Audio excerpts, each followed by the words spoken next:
அனைவருக்கும் வணக்கம். இன்னைக்கு நம்ம தமிழில் ரீசெண்டாக ரிலீஸ் ஆயிருக்க நானே வருவன் படத்தோட கதையை பற்றி தான் பார்க்க போகிறோம். ஸோ நம்ம சேனலுக்கு நீங்கள் இப்போ தான் புதுசாக வந்திருக்கீங்க அப்படின்னா மறந்துடாமல் சேனலை சப்ஸ்கிரைப் பண்ணிவிட்டு அப்படியே இந்த வீடியோவை கண்டினியூ பண்ணுங்கள். படத்தோட ஸ்டார்டிங்லேயே கதிர் அண்ட் பிரபு ரெண்டு பேரை காமிக்கிறாங்க. இவங்க பார்த்தீங்கன்னா ட்வின் பிரதர்ஸாக இருப்பாங்க. இவங்களோட அம்மா ரெண்டு பேரையும் உட்கார வச்சு பயங்கரமாக கெஞ்சிக்கிட்டு இருக்காங்க அண்ட் திட்டிக்கிட்டும் இருக்காங்க. பக்கத்து வீட்டு பொண்ணோட பாவாடையில் யாரா நெருப்பு வச்சா இப்போ சொல்லலை, நீங்கள் ரெண்டு பேருமே அப்பா கிட்ட மாட்டுவீங்க அப்படின்ற மாதிரி சொல்ல பிரபுன்றவர் பார்த்தீங்கன்னா கதிரை போட்டு கொடுத்துட்றாரு. அண்ட் இவங்களோட அம்மாவும் பார்த்தீங்கன்னா கதிர் நீ ஏற்கனவே பண்ணுறது எல்லாத்தையுமே நான் அப்பா கிட்ட மறைச்சிக்கிட்டு இருந்தேன், இதுக்கு மேலே மறைக்கவே முடியாது, இதை நான் அப்பா கிட்ட கொண்டு போய் தான் ஆகணும் அப்படின்ற மாதிரி சொல்ல கதிரை எல்லாம் முன்னாடியே நிற்க வச்சு அவங்க அப்பா செம்ம அடிக்கிறாரு. அந்த பொண்ணுக்கிட்ட மன்னிப்பு கேளு அப்படின்ற மாதிரி எவ்வளோ அடிச்சு பார்த்தாலும் அவன் மசீர மாதிரியே தெரியல. இதனால் அங்கே இருக்கிற எல்லாரும் முன்னாடியும் அவனுக்கு ஒரு தண்டனையை கொடுக்கணும் அப்படின்றதுக்காக அவங்க வீட்டு பின்னாடி ஒரு வேலி மாதிரி இருக்கும், அந்த வேலியில் எடுத்துகிட்டு போய் அவனை கட்டி போட்டுட்டு தப்பை உணர்ற வரையும் நீ இங்கேயே தான் இருக்கணும், என்ன ஆனாலும் சரி நீ வீட்டுக்குள்ளேயே வர முடியாது அப்படின்ற மாதிரிலாம் சொல்ல அன்றைக்கி நைட்டு பயங்கரமாக இடி இழிக்குது, மழை பெய்கிற ஸ்டேஜ். உள்ளே இவங்களோட அம்மாவும் பையனை கட்டி போட்டிருக்கோம், எதுக்கு இந்த மாதிரிலாம் பண்ணுறீங்க, அவனை உள்ளே கூட்டு வந்துடலாமே அப்படின்ற மாதிரி சொல்ல இவரோட அப்பாவும் அவன் பண்ணுற எதுவுமே சரி கிடையாது, பிரபுவும் நம்ம குழந்தை தானே, அவன் எப்படி இருக்கான் கதிர் எப்படி இருக்கான் என்ன பண்ணி தொலைக்கிறதுனே தெரியல அப்படின்ற மாதிரி ஃபீல் பண்ணிட்டு சரி அவனை உள்ளே கூட்டிட்டு வரலாம் அப்படின்ற மாதிரி வெளியே பார்க்க போகிறாங்க. வெளியே பார்த்தா அவனை காணோம், அவன் எங்கே போயிட்டானோ அப்படின்ற மாதிரி பயங்கரமாக ஃபீல் பண்ண அப்படியே கட் பண்ண ஒரு நபர் காட்டுக்குள்ளே வசிக்கிறவர் அவனை கொண்டு போயிட்டு இந்த மாதிரி எனக்கு கிடைச்ச எதையுமே நான் உயிரோடு விட்டது கிடையாது, எனக்கு என்னமோ உன்னை உயிரோடு விடணும்னு தோணுது, உன்னால் முடிஞ்சால் வாழ்ந்துக்கோ அப்படின்ற மாதிரி அங்கேருந்து ஓட சொல்கிறார். இவனும் வேகமாக ஓடிக்கிட்டே இருக்க பின்னாடியே அந்த நபரும் அம்புகளை வச்சு அட்டாக் பண்ணிக்கிட்டே இருக்காரு. ஒரு கட்டத்தில் இவனுக்கு தெரிஞ்சு போயிடுச்சு அந்த நபரை கொல்லாமல் இங்கேருந்து போக முடியாது அப்படின்றது. அதனால பிளானை போட்டு அந்த நபர் திரும்பி நிற்கும் போது பெரிய கல்லை தூக்கி அவன் நெஞ்சிலேயே போட்டுடுறான். அவன் சாகும்போது கூட அந்த நபர் இதை தான் அவன் கண்களில் பார்த்தேன், நீ என்ன மாதிரியே தான் இருப்ப அப்படின்ற மாதிரியும் சொல்ல அப்படியே அந்த நபர் இறந்து போயிட்டுறாரு. அண்ட் இவனும் பார்த்தீங்கன்னா இவங்க குடும்பத்துக்கு கிடைச்சிட்றான். என்ன நடந்தது என்ன ஆச்சு அப்படின்றது யாருக்கிட்டையுமே சொல்லலை. அதை அப்படியே கட் பண்ணி ஒரு 20 வருஷம் கழிச்சு காமிக்கிறாங்க. கதிர் பிரபு அப்படின்னு மாதிரி ரெண்டு ட்வின் பிரதர்ஸை காமிச்சாங்க இல்லையா. இப்போ பார்த்தீங்கன்னா பிரபு மட்டும் இருப்பார், ஒரு வெல் செட்டில்டு லைஃப் அவருக்கு.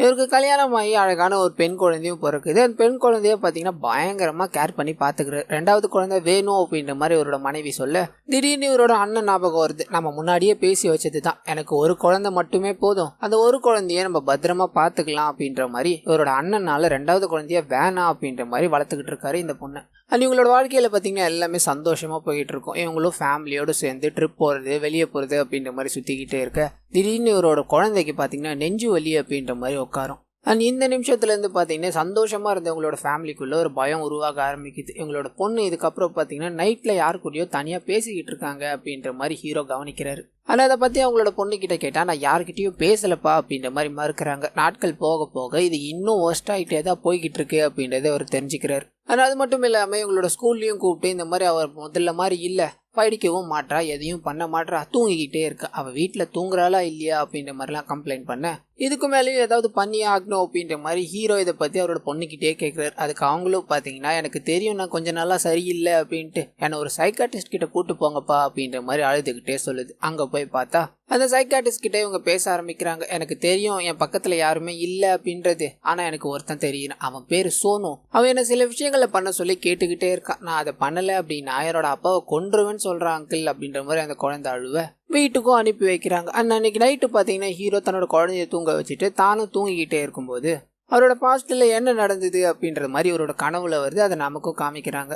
கதிர் அந்த நபர்கிட்ட தப்பிச்சு ஓடி வந்துட்டார் இல்லையா. வீட்டுக்கு வந்ததுக்கப்புறம் தன்னோட அப்பாவை கொலை பண்ணணும் அப்படின்ற மாதிரி முடிவு பண்ணுறான். இதனால பிரபுவை பார்த்தீங்கன்னா ஒரு பொட்டி மாதிரி இருக்கும், அது உள்ளே போய் விளையாடலாமா அப்படின்ற மாதிரி போட்டு அவனை உள்ளே அனுப்பி வச்சு பூட்டிடுறான். அவனால் தப்பிக்கவே முடியல. அண்ட் கதிரும் பார்த்தீங்கன்னா தன்னோட அப்பாவை குத்தி கொடூரமாக கொலை பண்ணிடுறான். அந்த சைடு அவங்க அம்மாவும் வர தலையில் அடிச்சுக்கிட்டு பயங்கரமாக அழுகுறாங்க. பிரபுவையும் அந்த பெட்டிக்குள்ளே இருந்து வெளியே எடுத்து போலீஸ் கிட்ட போயிடுறாங்க. இந்த மாதிரி யாரோ ஒருத்தர் வந்து குத்திட்டு போயிட்டாங்க, என் ஹஸ்பண்டையும் கொண்டுட்டாங்க அப்படின்ற மாதிரி கதிர் தான் இந்த விஷயத்த பண்ணா அப்படின்றத மறைச்சி ஃபேமிலியை காப்பாற்றிடுறாங்க. ஆனால் அது மட்டும் இல்லாமல் இந்த மாதிரியே நடந்துக்கிட்டா என்ன அர்த்தம் அப்படின்ற மாதிரி ஒரு சாமியாரை போய் கன்சல்ட் பண்ண அந்த சாமியார் கதிர் பிரபு ரெண்டு பேரோட ஜாதகத்தையும் பார்த்துட்டு இந்த மாதிரி ரெண்டு பேரோட ஜாதகமும் பார்த்த வரலையும் நீங்கள் ரெண்டு பேருமே ஒன்றா இருக்கவே கூடாது, ஒரு உயிர் பலி கண்டிப்பாக நடக்கும், இவங்க ரெண்டு பேரையும் பிரித்து வைக்கிறது தான் நல்லது அப்படின்ற மாதிரி சொல்ல இவங்களும் பார்த்தீங்கன்னா யோசிக்கிறாங்க. கதிர் தான் ரொம்ப கொடூரமாக இருக்கான் இல்லையா. இதனால ஒரு திருவிழாக்கு போகிறாங்க. கதிர் குளத்தடியில் இருக்கும்போது யாருக்கும் தெரியாமல் பிரபு மட்டும் கூட்டுட்டு அங்கேருந்து வந்துடுறாங்க. அப்படியே கட் பண்ணா ஹீரோ தூக்கத்துலேருந்து எழுந்துக்கிறார். எழுந்து பார்த்தா தன்னோட பொண்ணை காணோம். எங்கே போயிருப்பா அப்படின்ற மாதிரி தேடி போய்கிட்டே இருக்க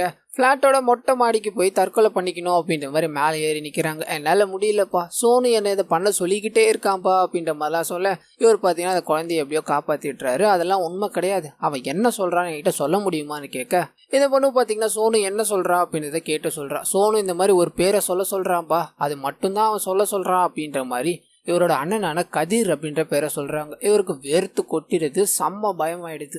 அவன் பண்ண விஷயங்கள் எல்லாமே கண் முன்னாடி வந்து போகுது. இதுக்கு மேலேயும் குழந்தைய விடக்கூடாது, ஏதாவது ஒன்று நம்ம பண்ணியே ஆகணும் அப்படின்ற மாதிரி பேயோட ஆக்டிவிட்டீஸை கண்டுபிடிக்கிற ஒரு குரூப்பை கூப்பிடுறாங்க. எங்ககிட்ட விட்டுட்டீங்கல்ல, இதுக்கு மேலே நாங்கள் பார்த்துக்குறோம் அப்படின்ற மாதிரி ரூம் ஃபுல்லாக கேமரா வைக்கிறாங்க. எல்லா இடத்துலையும் சென்சார் வச்சு மைக் எல்லாத்தையும் வச்சு எல்லா விஷயங்களையும் மானிட்டர் பண்ணிட்டு இருக்காங்க. என்னதான் நடக்குதுன்னு பார்ப்போம் அப்படின்ற மாதிரி எல்லாரும் நைட்ல வேலையை பார்த்துக்கிட்டே இருக்கும்போது திடீர்னு ஹீரோவோட பொண்ணு ரூம்ல இருந்து காணும். அந்த சமயம் பார்த்து பவரும் கட் ஆயிட எல்லாரும் பயந்து போயிடுறாங்க. என்னாச்சு என் பொண்ணு எங்க அப்படின்ற மாதிரி ஹீரோவும் வந்து தேட ஒரு ஃபுட் பிரிண்ட்ஸ் மட்டும் காமிக்குது. அதை ஃபாலோ பண்ணிட்டு போய்கிட்டே இருக்கும்போது அது சுற்றி இவங்க இந்த பொண்ணோட ரூமுக்குள்ளே தான் வந்து நிற்கும். அந்த பொண்ணோட ரூமுக்குள்ளே போகலான்னு போக கதவு வேகமாக அடிக்குது. உள்ளேருந்து அந்த பொண்ணு பயங்கரமாக கத்த ஆரம்பிக்குது. அண்ட் வெளியே இருக்க இவங்களும் தன்னோட குழந்தைய காப்பாற்றி ஆக்கணும் அப்படின்ற மாதிரி கதவை வேகமாக உடச்சிக்கிட்டே இருக்க எந்த பயனும் இல்லை. ஹிந்தியில எல்லாம் பேசி பயங்கரமாக கத்திக்கிட்டே இருக்காங்க. ஏதோ புரியாத விஷயங்கள் எல்லாத்தையும் பேசி கத்திக்கிட்டே இருக்க திடீர்னு அந்த கதவு திறக்குது. உள்ளே இருக்க அந்த பேய் பார்த்தீங்கன்னா உட்காந்துக்கிட்டு இருக்கு. எனக்கு தெரியும் நீ வருவன், இதுக்காக தான் நான் காத்துக்கிட்டு இருந்தேன். உன் பொண்ணு உனக்கு வேணும் அப்படின்னா நீ ஒரு கொலையை பண்ணணும் அப்படின்ற மாதிரி ஹீரோவோட பொண்ணோட உடம்புக்குள்ள இருக்கிற அந்த சோனு ஆவி சொல்லுது. இவரும் யாரை கொலை பண்ணணும் அப்படின்ற மாதிரி கேட்க இவரோட அண்ணன் பேரான கதிர் அப்படின்ற பேரை சொல்லுது. செம்ம பயமாயிடுறாரு. அங்க இருக்கிற எல்லாருமே பயந்து போய் நிக்க அப்படியே இன்டர்மிஷனை போடுறாங்க. அழிவு அப்படியே கட் பண்ண இதுக்கு அடுத்த நாள் தன்னோட குழந்தைய காப்பாற்றணும், அதுக்கு என்ன பண்ணலாம் அப்படின்ற மாதிரி இவர் யோசிச்சுக்கிட்டே இருக்க தன்னோட குழந்தையோட ஃபோனை பார்க்குறாரு. அந்த ஃபோனில் பார்த்தீங்கன்னா ஒரு நோட்டிஃபிகேஷன் வரும். அதை எடுத்து ஓப்பன் பண்ணி பார்க்கும்போது முன்னாடியே ரெக்கார்ட் பண்ணி வச்சிருந்த ஒரு வீடியோ வருது. இந்த வீடியோவை நீங்கள் பார்க்கும்போது என்னோட உடம்பு ஃபுல்லாகவே சோனு தான் இருப்பானா, அதுக்கு முன்னாடி இந்த வீடியோவை ரெக்கார்ட் பண்ண சொல்லியிருக்கான். அவன் உங்ககிட்ட ஏதோ ஒரு விஷயத்த சொல்லணும்னு நினைக்கிறான்ப்பா அப்படின்ற மாதிரி சோனு சொல்கிற மாதிரி இந்த விஷயங்கள் எல்லாமே அந்த வீடியோவில் ப்ளே ஆகுது. என்னோட அப்பா பார்க்க உங்களை மாதிரியே தான் இருப்பார். என்னோட அம்மா, என்னோட தம்பி, நாங்கள் எல்லாருமே ஒரு காட்டு பகுதியில் இருக்கிற வீட்டில் சந்தோஷமாக வாழ்ந்துக்கிட்டு இருந்தோம் அப்படின்ற மாதிரி ஃப்ளாஷ்பேக்கை ஸ்டார்ட் பண்ணுறாங்க.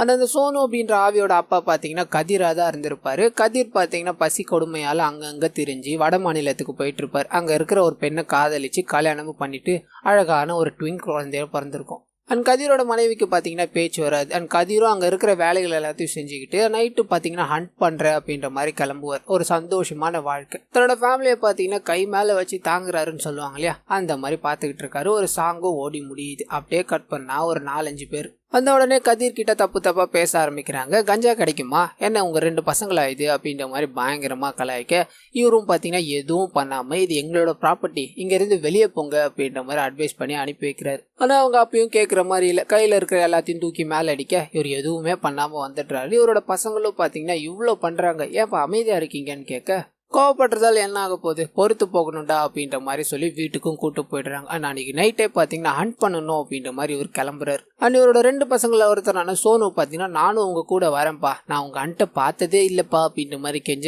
இவர் பார்த்தீங்கன்னா காட்டுக்குள்ள இருட்டில் உன்னை எங்கடா கூட்டு போறது, அதெல்லாம் வேணாம் நீ இங்கேயே இரு அப்படின்ற மாதிரி இவர் கிளம்புறாரு. ஆனால் சோனு பார்த்தீங்கன்னா கேட்கல. தன்னோட ஃபோனை எடுத்துக்கிட்டு தன்னோட அப்பா ஒரு ஹண்ட்டுக்காக போறாரு.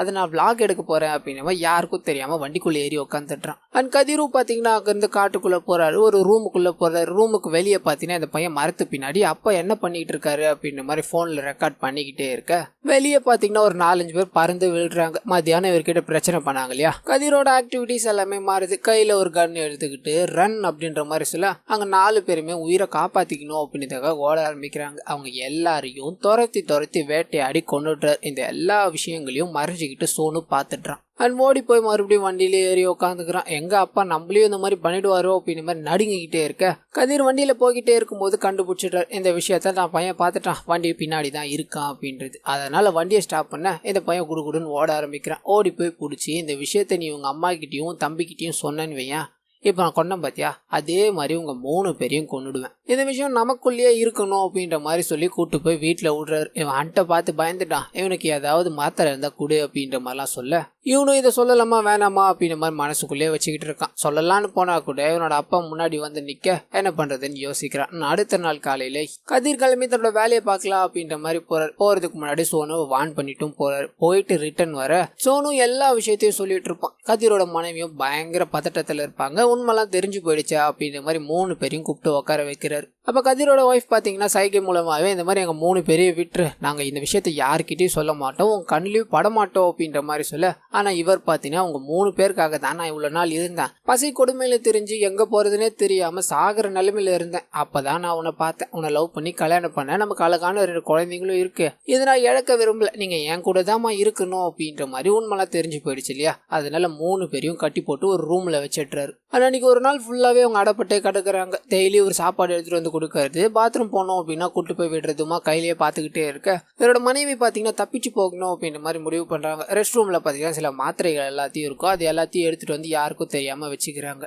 அண்ட் கதிர்க்கு சரக்கு ஊத்தி கொடுக்கணும் அப்படின்ற மாதிரி போக அதுல அந்த மாத்திரையை கலந்து அவர் தெரியாம குடிக்கவும் வச்சிடுறாங்க. பயங்கரமா மயக்கமாயிட்டாரு அப்படின்றத நம்பி தன்னோட குழந்தைகள் எல்லாத்தையும் கூப்பிட்டுக்கிட்டு தப்பிச்சு ஓடணும்ன்ற மாதிரி போட்ல போய்கிட்டே இருக்காங்க. அது தூரம் போனதுக்கு அப்புறம் போட் நகரவே இல்லை. என்னாச்சு அப்படின்ற மாதிரி திரும்பி பார்க்க அவர் மயக்கத்துல இல்ல, ஒரு கயிறை கட்டி போட்டை வலிச்சிடுறாரு. இவங்களை என்ன விட்டுடுங்க அப்படின்ற மாதிரி கெஞ்சிக்கிட்டே இருக்க அவர் கோவம் வந்துகிட்டே இருக்கு. நான் கோவமான அப்படின்னா மிருகமாயிடுவேன், நான் சொல்றதை கேளுங்க, நீங்க ஏன் கூட தான் இருக்கணும், எங்க போறீங்க நீங்க அப்படின்ற மாதிரி எல்லாருக்கிட்டையும் சண்டை போட ஆரம்பிக்கிறாரு. கையில ஒரு கத்தியை வச்சு மாட்டிக்கிட்டே இருக்காரு. இவரோட மனைவியும் எங்களை போக விட்டுருங்க, என்னோட பசங்க உயிர் வாழணும் அப்படின்ற மாதிரி பேசிக்கிட்டே இருக்க சோனு ஒரு பக்கம் இவனோட காலை பிடிச்சி விட்டுருங்க விட்டுருங்க அப்படின்ற மாதிரி கத்திக்கிட்டே இருக்கான். அப்போ சோனுவை பிடிச்சி தள்ளிட்டு இவங்களோட மனைவி கிட்ட போகலான்னு போக ஆக்சிடென்ட்டா இவரோட மனைவியை குத்திட்டாரு. தள்ளி விட்ட சோனுவோ அங்க இருக்கிற ஒரு மலை கிளையில போய் நெஞ்சுக்குள்ள சொருகி இறந்து போயிட்டான். இவங்க 2 பேருமே இறந்து போயிட்டாங்க இல்லையா. இதனால இவர் பயங்கரமா ஃபீல் பண்றாரு. அடுத்தது இவருக்கு ஒரே ஒரு பையன், அந்த பையன் மட்டும்தான் மிஞ்சி இருக்கான் இல்லையா. இனிமேல் உனக்கு நான் மட்டும்தான், எனக்கு நீ மட்டும் தாண்டா அப்படின்ற மாதிரி இவரை பார்த்துக்க ஆரம்பிக்கிறார்.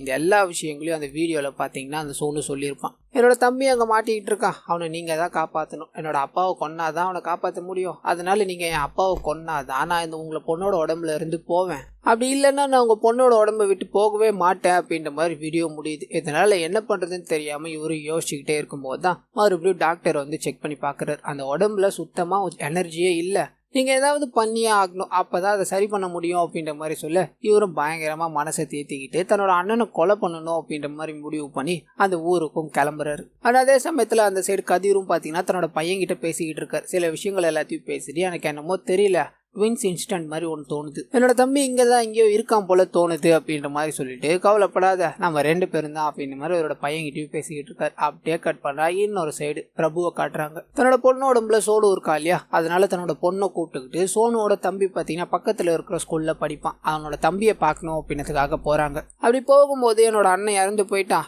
இது யாரு, நான் சோனுன்னா நம்பிடணுமா அப்படின்ற மாதிரி அங்கிருந்து வேகமா ஓட ஆரம்பிக்கிறான். பின்னாடியே ஹீரோட பொண்ணு துரத்திக்கிட்டே போக 2 பேருக்கும் பார்த்தீங்கன்னா ஒரு சைன் லாங்குவேஜ் இருக்கும், அதன் மூலமா கம்யூனிகேட் பண்றாங்க.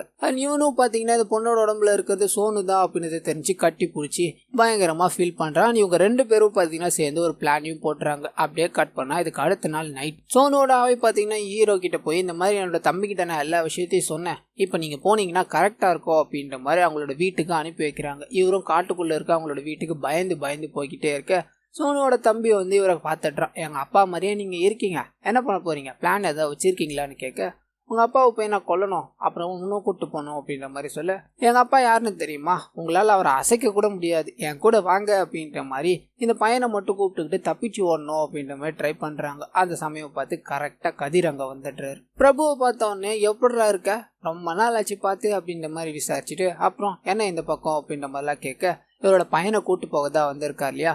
அந்த விஷயத்த சொன்ன உடனே செம்ம காண்டாயிட்டார். நீ பாத்தியா, போயிடு, நாங்களாம் இங்கிருந்து வர முடியாது, என் பையனும் வர முடியாது அப்படின்ற மாதிரி சொல்ல இவர் எதை பத்தியும் கேட்காம அவனை கூட்டுக்கிட்டு ஓட ஆரம்பிக்கிறார். இதனால ஒரு கட்டத்துக்கு மேல 2 பேரும் சண்டை போட ஆரம்பிக்கிறாங்க. பிரபு தான் வீக் ஆச்சா இல்லையா, அதனால கதிர் கிட்ட பயங்கரமா அடி வாங்கிக்கிட்டே இருக்காது. ஒரு மலைக்கு மேல பாத்தீங்கன்னா சண்டை போய்கிட்டே இருக்கு. அப்ப பின்னாடி இருந்து கரெக்டா ஒரு அம்புல இவர் யாரோ அடிக்கிறாங்க. யாருன்னு திரும்பி பார்த்தா சோனுவோட ஆவி இருக்கு, ஹீரோவோட பொண்ணு. முறைச்சிக்கிட்டே அம்பு மூலமா இவரை தாக்க ட்ரை பண்ணிக்கிட்டே இருக்க அவரும் கிட்ட போய் பாக்குறாரு. அந்த பொண்ணு முறைச்சிக்கிட்டே இருக்கு. என்ன முறைக்கிற அப்படின்ற மாதிரி குத்தலான்னு போக ஹீரோ நடுவில் வந்துடுறாரு. ஹீரோக்கு ஒரு குத்து வாங்கிடுது. ஆனால் அது மட்டும் இல்லாமல் சோனுவோட தம்பியும் பார்த்தீங்கன்னா அந்த பொண்ணு வேற யாரும் இல்லை, சோனு தான் உங்களை கொல்லணும்னு வந்திருக்கான்னு சொல்ல இவர் சிரிச்சுக்கிட்டே எல்லாரையும் சாகடிக்கலான்னு ட்ரை பண்றாரு. அந்த சமயம் பார்த்து சோனுவோட தம்பியும் பார்த்தீங்கன்னா இங்கேருந்து தப்பிச்சு ஓடலாம் அப்படின்ற மாதிரி ட்ரை பண்ணா ஒரு பெரிய பள்ளம் இருக்கும். அங்கே பள்ளம் இருக்குடா அப்படின்ற மாதிரி கதிரும் துரத்திக்கிட்டே போக மலை உச்சியில நின்றுகிட்டு இருக்காங்க. இதுதான் சமயம் அப்படின்ற மாதிரி பிரபுவும் ஓடி வந்து கதிரோட சேர்ந்து மலையில இருந்து கீழே விழுந்துட்டுறாரு. இதை பார்த்துக்கிட்டு இருந்த சோனோட ஆவியோ பார்த்தீங்கன்னா ஹீரோவோட பொண்ணு உடம்புல இருந்து போயிடுது. அந்த பொண்ணு மயக்கம் போட்டு விழுந்து அப்புறம் மயக்க தெளிஞ்சு எழுந்து பார்க்க தன்னோட அப்பா குதிச்சிட்டாரு அப்படின்னு தெரிஞ்சு பயங்கரமா அழுவுது. சோனுவோட தம்பியும் என்னாச்சு அப்படின்ற மாதிரி பார்த்துக்கிட்டே இருக்க யாரும் அங்கேருந்து வெளியே வர மாதிரி இருக்கும். கதிர் தான் வராரு அப்படின்ற மாதிரி பயந்து இருக்கும்போது பிரபு வந்திருப்பார். கதிர் அந்த இடத்துல இறந்து போயிட்டாரு அப்படின்ற மாதிரி. அண்ட் தன்னோட அப்பாவை பார்த்தவொடனே இது போன பயங்கரமா கட்டி பிடிச்சிட்டாளுங்க. ஆனால் சோனுவோட தம்பிக்கு பார்த்தீங்கன்னா ஒரு டவுட். எங்க அப்பா கிட்ட அவ்வளோ அடி வாங்கினு நீங்களே தப்பிச்சிட்டீங்க, எங்க அப்பா தப்பிக்காமலையா இருப்பாரு? அடிக்கடி எங்க அப்பா பிரதர் இன்ஸ்டிங் அப்படின்ற மாதிரி ஏதோ ஒரு விஷயத்த சொல்லுவாரு, நீங்க வேணா கண்ணை மூடி யோசிச்சு பாருங்களேன் அவர் செத்துட்டாரா இல்லையான்னு அப்படின்ற மாதிரி சொல்ல இவரு ஒரு நிமிஷம் யோசிச்சுட்டு கண்ணை மூடி அவன் உயிரோட இருக்கானா இல்லையா அப்படின்ற மாதிரி செக் பண்றாரு. அப்படியே ஒரு ஹாரர் பிஜிஎம் போட்டு இதோட பார்த்தீங்கன்னா இந்த படத்தை முடிக்கிறாங்க. ஸோ அவர் இருக்காரா இல்லையா அப்படின்றது கண்டிப்பா செகண்ட் பார்ட்டுக்கான லீடாக தான் இருக்கும்.